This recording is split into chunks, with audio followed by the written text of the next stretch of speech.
Hello, gentles and ladymen. I'm Ulan Gaming, and I'm here with a brand new in-depth build order guide. Do you want a stable Aztec build order, strong in every age, both during and after your Warrior Priest boom? Do you want your post-game crafts to look like this? Or perhaps this? Well, you've come to the right place. I give you the definitive in-depth build order guide for the Aztec Phanarian Boom, where we will talk about how to do the strategy step by step, the theory behind it, when and why to use it, and whatever else I think of. Like this pigeon, for example. This video is sponsored by the Casa Divorce, the only luxury resort designed to end romance instead of strengthen it. Break up with your no longer loved one in luxury. Because marriage is for life at best, but divorce is forever. What is the Phanarian Boom, and why does it exist? This strategy uses the Phanar allies and a tech available to them to make warrior priests trainable in batches with a coin cost, instead of having to dance for them. But Ulan, I hear you asking, if you're still using settlers in order to get warrior priests and putting them on the coin mine instead of a plaza, then what makes this strategy so special, and why should I bother? The answer, my good man, is that it solves a consistency issue that Aztec has. One of the biggest challenges with Aztec early game is that it isn't easy to have a strong military and a strong economy at the same time. And a perfect counterexample is the British. One of the reasons British are so universally good across all skill levels is because they can boom and still have lots of H2 military to defend themselves with or push with. This is because their boom comes from building houses, which is what they need to do anyways in order to field more military. In this way, you can boom and make military at the same time easily right from the beginning of the game, and can easily transition whether you want more military or boom focus at any given time by modifying how many woodcutters you have. But Aztec's H2 military is different. It's not as versatile. Their boom comes from making warrior priests, which is normally only possible to do by shipping or dancing them from the plaza. And the primary benefit of getting more warrior priests is dancing power at the plaza, and herein lies the problem, because while you dance for warrior priests, you're not able to do much else, as it sucks up a large chunk of your settlers, and prevents you from actually using anything that you get in your boom until your boom is complete, because you need to use your boom to get more warrior priests. Additionally, if you need to temporarily switch from warrior priest production to XP, warriors, or war dance in order to protect yourself in a given scenario, you have to completely restart production of the warrior priest you were just making, even if the progress was almost complete, which can immensely slow you down when trying to make your boom take off. All of this combined makes Aztec's boom extremely finicky, where it requires heavy investment for something you won't take benefit in until you've actually completed. It's hard to defend and is easily interrupted. Similarly, if the Aztec player opts to rush or be aggressive, they cannot boom because they need the plaza for damage or XP to keep shipments coming. So booming behind a push isn't really a great option either. And all of this leads back to the Phanar allies, and the tech that allows you to train warrior priests.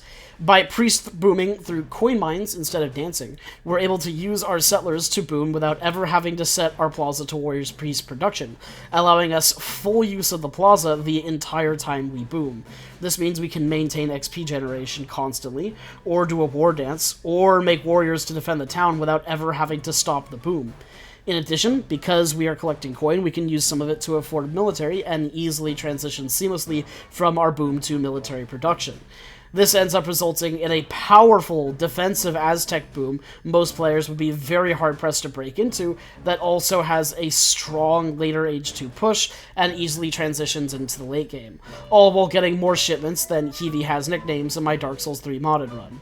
Hello, gentles and ladymen! I'm Ulan Gaming, and I am joined by my partner Squeezy McGiblets. And I am joined by my partner Bill of Rights. I am joined by my partner Jazz Hands. And I am joined by my partner Squirts Macintosh.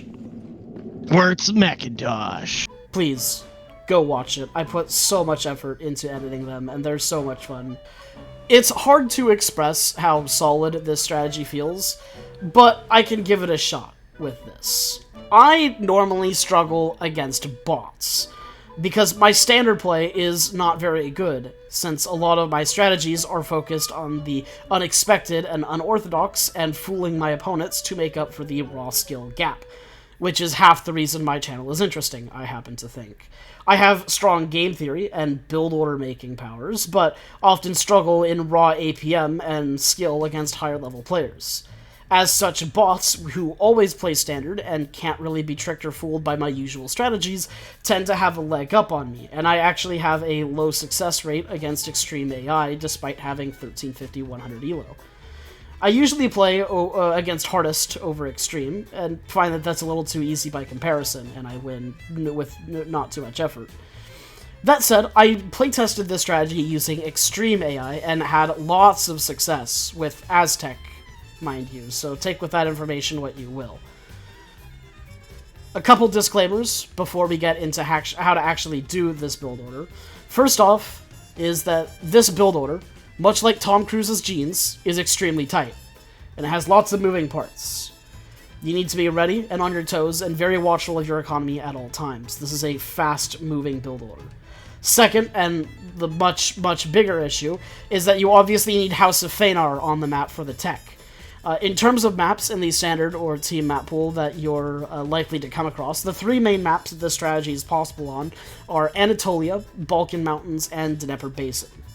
Of those, Anatolia is easily the most consistent, since you're guaranteed a Phanar native settlement spawn near your town center.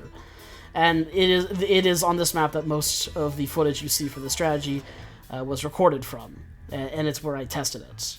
The least consistent one is Dnieper Basin, as only 2 different natives spawn and are randomly chosen from 4 different possible natives for the map. However, since you play Aztec, you will always know whether or not Phanar is on the map immediately from the beginning of the game, so that definitely helps in choosing whether or not you want to do this strategy. Balkan Mountains have guaranteed spawns as well, but they're a little bit further away from the town center. All this said, this strategy feels so stable and consistent, I will likely be doing it any chance I get on any of these maps while I play Aztec. Now let's get into it and finally talk about how to do this strategy step by step. To start, in Age 1, we are collecting our crates. As soon as you have a Vil queued, collect the wood crates. Use them to build a community plaza and get your warrior priest on it immediately. Rush your explorer to the nearest convertible treasure guardian. The more guardians you convert, the better your defense. And lucky for us, the European maps are chock full of convertible guardians, especially Anatolia. Your opponent will throw wave after wave of disposable minions at you, and it's only natural that you answer in kind. Send your Eagle Scout around the map to scout treasures, hunts, and whatever else you need. By now you should finish collecting your wood crates and have 200 wood. Use this with your explorer to create a trade post at the nearest Phanar trade post immediately. This needs to be done as soon as possible to start the cooldown of the Greek Revolution big button. A fantastic ability to help us defend our town I'll get into later. Set all villagers except 1 to wood, set that 1 villager to food, and chop for a house before switching everybody over to food and focusing on aging. You might be wondering why we're spending 200 wood instead of 100 wood and food for the trade post, allowing us to skip the shopping. The answer is that the trade post goes faster this way, and getting the trade line up in the shortest time possible to get the cooldown started is the highest priority. Chopping wood is normally not something Aztec has to do in Age 1, and this will slow us down, but we will still get up on time with more than average villagers through use of our second card. Speaking of cards, it's time to send the first one, which is 3 villagers. Continue making villagers, scouting with all of our scouts, and collecting treasures and converting guardians. Remember to micro so that your explorer doesn't finish off treasure guardians so that you get the extra XP. Send your second card as soon as you get it, being Kalmakak. This gives us a warrior priests and halves our next age up time, allowing us to be greedy and spend extra time in Age 1 without falling behind. We will be aging to Age 2 with 16 villagers, which is high for Aztec, and using the Elder for a war hut. In transition, set 4 villagers to food and 12 to wood. Set new settlers from the town center to go to wood as well. Remember to set your second warrior priest on the plaza so that you have 2 XP per second rolling in. Construct a house and keep saving up wood. We are aiming to reach the Athos Monastery tech from the Phanar settlement, which costs 340 wood. Upon reaching age 2, immediately send your third card 3 Warrior Priests. You might be asking why we are sending this instead of coin when we are planning on paying coin for Warrior Priests anyways. The answer is that Aztec does not have a 700 coin shipment, only infinite 600. Warrior Priests cost 200 coin each with this strategy, so 600 only gets us 3 Warrior Priests anyways. But if we do the coin crates, we have to collect them and then wait for them to finish training. There's no merit to it when you can just get 3 immediately. As soon as possible, research Athos Monastery. This ships 2 monastery wagons and allows them to research some unique techs. Additionally, they can train warrior priests for 200 gold each in batches, which is the most important aspect of it for this strategy. As soon as the tech is researched, change your economy around to 5 vils on food, 6 on wood, and everyone else on coin. Use wood choppers to make houses and eventually a market. Additional note is that the monastery collect coin from the mines themselves at a rate equivalent to a villager. So to keep them working as long as possible, it's best to mine coin from other mines instead of the ones that your monasteries are on top of. They also have as much or more line of sight as an outpost. Set one on a coin mine in your base where the warrior priests will have a short walk to the plaza, and another somewhere forward and or far away for scouting purposes. Queue up warrior priests and send your next shipment. Your next 2 shipments will be 9 Autontons and 8 Autontons. This will give you a solid defensive force for anti-infantry. You can use the War Hut and Town Center, as well as warriors from the plaza, to help deal with any cav you come across. In order to complete the Warrior Priest Boom, you only need 5 more priests to reach 10, since we already have 5. This is doable with 2 batches usually, one of 2 and another of 3. Sometimes you may be short a bit of coin and need to train the last warrior priest in a 3rd batch, but that's fine. As soon as the last warrior is queued, again reallocate your economy to be 7 on coin, 6 on wood, and everyone else and all new settlers to food.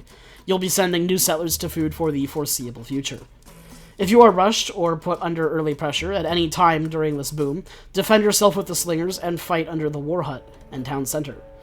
In addition to all earlier things mentioned for fighting cav, you should also be able to use the Greek Revolution momentarily to call for a batch of 8 Sacred Band Infantry, a solid, free, and instant training anti-cav musketeer type unit that really pulls all this together and makes the strategy super defensive. This big button also temporarily boosts your settlers in combat, giving them more HP and 15 range attack, really allowing you to stop any momentum your opponent has. Now that any rush has been fended, and your priests are in full boom mode with 10 priests present and accounted for, and your economy corrected with more food gatherers, it's time to make a little more military directly from the War Hut. In particularly, we have lots of food and coin, so we'll be making Puma Spearmen, the best pike unit in the game, and a great pairing with the 17 Autontons we already have. Additionally, send 600 coin behind it, and consider making a 2nd War Hut to secure more hunts and get a 2nd training location. Also remember to grab your market upgrades around this time. Queue and train 2 full batches of Pumas. This should be doable without going idle at your TC. You should also be able to send a High Priest of Exultant before they finish training. High Priest boosts your Explorer in combat and boosts warriors at the plaza. This card is getting nerfed a little in the March patch. However, I still find it worth it for the Explorer boost alone, as the longer he stays alive, the more XP you get from your armies. And speaking of, don't forget to use the Plaza Big button to boost his aura so that you get 3 times XP for fighting near him instead of 2 times. Much of the testing of this build was done in the beta, and I still found the small boost to Warrior Priests helpful as well, so this card is still usable. Another important tech that's easily forgotten is a tech for 250 coin at the Mountain Monastery that provides an XP trickle of 2.5 per second. Combined with your 10 Warrior Priests will net you more than 15 XP per second, even with the nerfed High Priest of Exultant, which is why we are able to spam shipment after shipment despite not even being at the 10-minute mark. After 2 batches have been trained, push into your opponent while you continue building your economy behind it.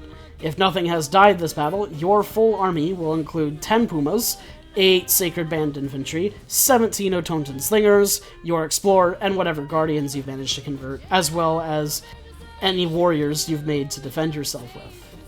This push can potentially end the game against weaker or unexpected or unprepared opponents, however, this is unlikely. Its real goal is to pressure your opponent and deal some damage while we get our food shortage solved and stabilize our economy. Consider making more batches of Puma, or maybe a batch or two of Coyote while you push, if you wish to raid and make your army bigger and more well-rounded. Don't push too much, and prioritize keeping your units alive over going all in on your opponent, unless you really see a shot at victory here. If you can't push without incurring heavy losses, don't push and just raid and defend. Okay, now while we push, let's finally stop and look at our deck. I normally do this earlier in the guide, but there were so many moving parts in this I couldn't find a good spot to talk about it until now. This deck is admittedly tailored to my tastes, as someone who loves to play late-game economic Aztec, and you can modify your playstyle if you wish, but with so many shipments flying in all the time, I thought this was the perfect strategy to work in tandem with Religious Unity, an H1 card that halves the cost of ally cards and temple support cards. Usually, this is used to cheaply access powerful H2 unit shipments like Zapotec allies. But I am an upgrade whore who loves late-game play, so this is how I'm opting to do this. Theoretically, you could swap a lot of the temple cards seen in H3 for Mayan and Zapotec allies and stay in H2 forever and try to make a big push. But it's no guarantee of working if the opponent opts to Fast Fortress and outpace your unit stats with vet upgrades, and it's just not my cup of tea personally. I'm fully prepared in this strategy to take the game as far and long as it needs to go, but this deck also doesn't give up tempo for it either. All the H3 support cards cost only 250 coin instead of 500 after Religious Unity, with the Janny card in H4 going from 1500 to 750, meaning that Religious Unity can save us a total of 2,250 resources with this strategy. Upon reaching H3, you can just go down the line in support cards, one after another, keeping up constant unit shipments that keep your tempo up, but also give you important upgrades you'll be glad to have upon reaching the late game. In particular, the Puma Spearman Temple boosts their speed by 20%, totaling 6 speed, making them too fast for Hussar to break a snare if they get caught, which is a very big deal. The Otontan card will keep your Otantans competitive with skirmishers, as will the Otontan combat in H4 now that it got buffed. Coyote tactics and support are necessities if you plan on using them in the long term, giving Coyotes a substantial attack and HP boost in addition to movement, speed, and extra range resistance. The Eagles get extra range and Arrow Knights get extra damage, but this is in addition to benefiting from their own combat cards that are present as well. This gives you an extremely competent and powerful and well-rounded army no matter what unit you use at all points in the game, all while maintaining constant tempo with unit shipment after unit shipment. The Settler card is also present here, which boosts Settler gather rate at farms and estate. In fact, all the farm and estate cards for Aztec are present in this deck, since Aztecs don't get factories. This allows you to get fully maxed out Aztec farms, which can achieve 1.45 food per second in the late game, a frankly insane amount of gathering, considering unlike European mills, they don't walk around randomly not gathering every couple of seconds. Smoking here is here to synergize with the High Priest card, as well as help you deal with skirmisher masses, even if you don't have coyotes on hand.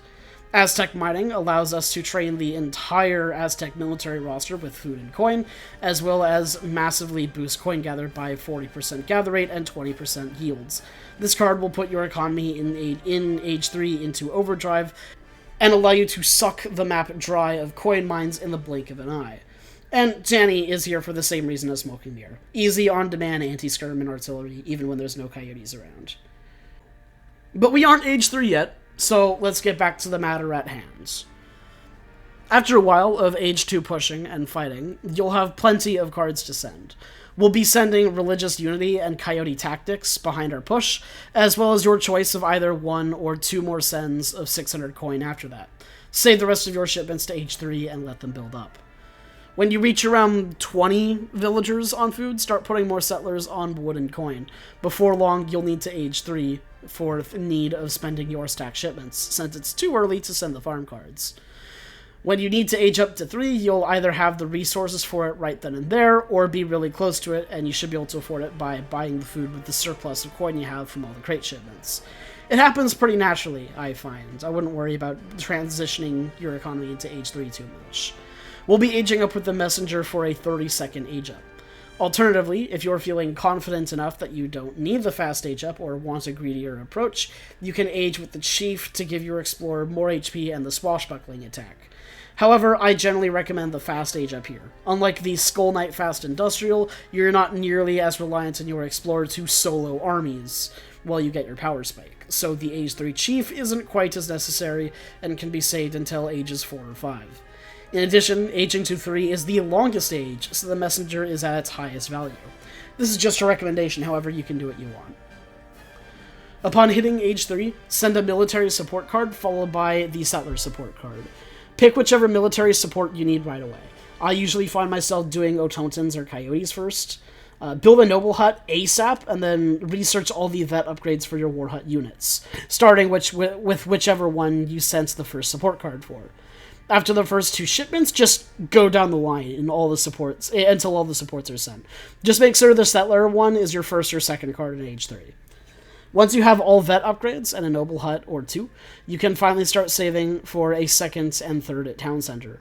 All said, you're going to need a lot of wood, so it pays once you hit age 3 to reallocate to allow 10 or so wood choppers instead of 6.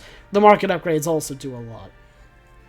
If, during your temple support spam, you run out of coin and have a shipment, send Aztec Mining.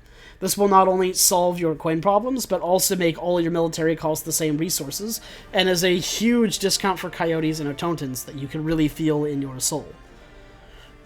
So, boom out of 3 TCs, keep making military, keep spamming support cards, and whatever else you need to send, be aggressive, and boom out of your mind. You can force an age 3 fight for a long time. After a while, you'll find that you either have enough resources to go to age 4 casually, or Aztec Mining will have made you accidentally gather so much coin you can just buy your way to age 4. This is around the time you want to start sending your farm cards too, so it's the right time for it. For age 4, age with your choice of either the Wise Woman for a farm gather boost, or the Chief for the Swashbuckler. This strategy is not a timing push, it's a stable turtle boom. There is no point in the build order where I say, the push is ready to go now. It's a fighting strategy. You just fight till you win, and that's all there is to it. There's no timing push. It's a boom. That's all there is to the build order portion of it, so here are some last minute tips and notes.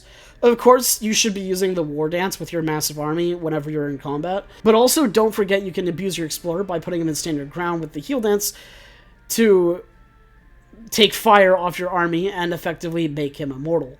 He can also train Eagle Scouts, which shadow tech starting in age 3, so don't forget about those either. They cost no population and are hella cheap. Same goes for Jenny the Pet Jaguar once you hit age 4, but the Eagle Scouts are easier to forget, which is why I'm mentioning them. Lastly, despite this build's stability and strength, it is not without flaws and not uncounterable. While you do have ways to deal with cavalry, your anti-cav at the beginning is not amazing, and anything more than a simple cav military shipment will be trouble early on until you can get the Greek Revolution. You'll probably be okay, but you need to be extremely careful and on top of your micro if your opponent is only making cavalry. Additionally, while I haven't encountered anyone doing this yet, I suspect this strategy is weak to naked timing push fast fortresses that hit around the 8-minute mark. Things like the Purashiki or the Gatling regular push from USA. This is untested, however, so take that with a grain of salt. If you need to deal with some artillery earlier than anticipated, use Warrior Priests for this, as they have high HP. No infantry tag and 15 hand damage in the second age. Just focus on dealing with the enemy and military protecting cannons until you can teleport your priests through the TC and get on top of them. Another thing this strategy is weak to is Sweden, but that's just because Caroleans are difficult for Aztec to deal with across the board, and age 2 leather cannons can be a big deal if your opponent decides to make 15 of them. I'm looking at you, General Spades. Go subscribe to him. Anyways, that's all for me today, folks. Subscribe and comment on the video so I can make more money and eventually use YouTube for my livelihood to make better and more content for you. Consider it an investment that costs you no money.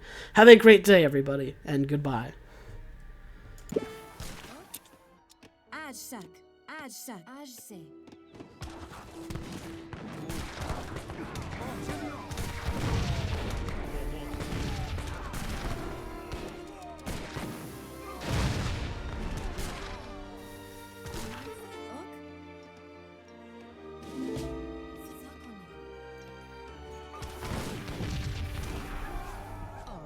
Alright, let's push into him. He's just got goons, they ain't gonna siege, they ain't gonna raid. Holy shit, how many towers does this guy have?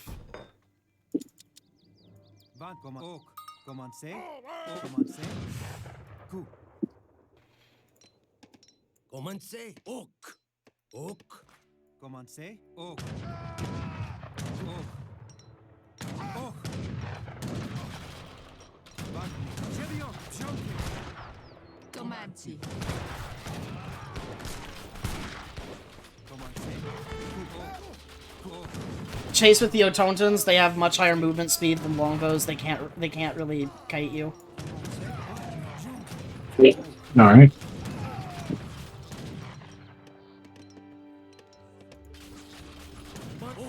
I'm getting reinforcements, including some coyotes. Holy crap, this build is hilarious. It's pretty awesome, isn't it? Yeah.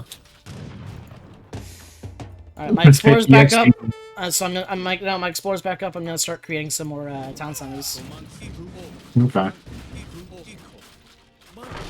Would you suggest putting like the mercenary cards in H2 to make use of the religious unity? You can. I generally don't because I like to plan for the late game Aztecs. That's why I have all the farm cards in here. I see. The fun cards? The farm cards. Oh, okay.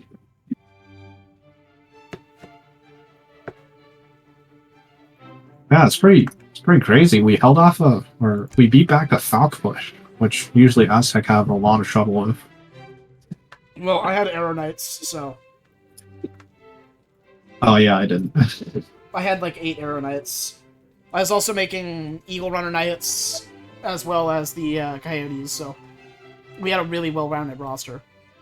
Yeah, I don't think I made any Knights at all. I just did like a shit ton of the War Hut units. Which of the support cards did you get? All of them, except the Eagle Runner one. Nice. You had 6 Arrow Knights. Where did they go? Oh, I think they died. Somewhere. No, well. I mean, it's like, it's such a mishmash of units that... Yeah, I didn't really pay attention. You have so many different unit types of this build that I generally move everybody together. And then Yeah, that's same. tell everybody to attack at once, and then once they start attacking, I start micro and go, okay, you go over here, you go over here, you target this. But Yeah, to start, I just have everybody together. Yeah. I was about to go to Imperial. I mean, Industrial. Oh with this yeah, build. I was too. I have well over enough food. I have 3,700 food stocked up right now, and 1,164 coin. Dude, I find it hilarious how the support cards also like buff their like damage or like armor or like just random shit. Mm-hmm. And it's like only 250. So go to the post game and look at XP total.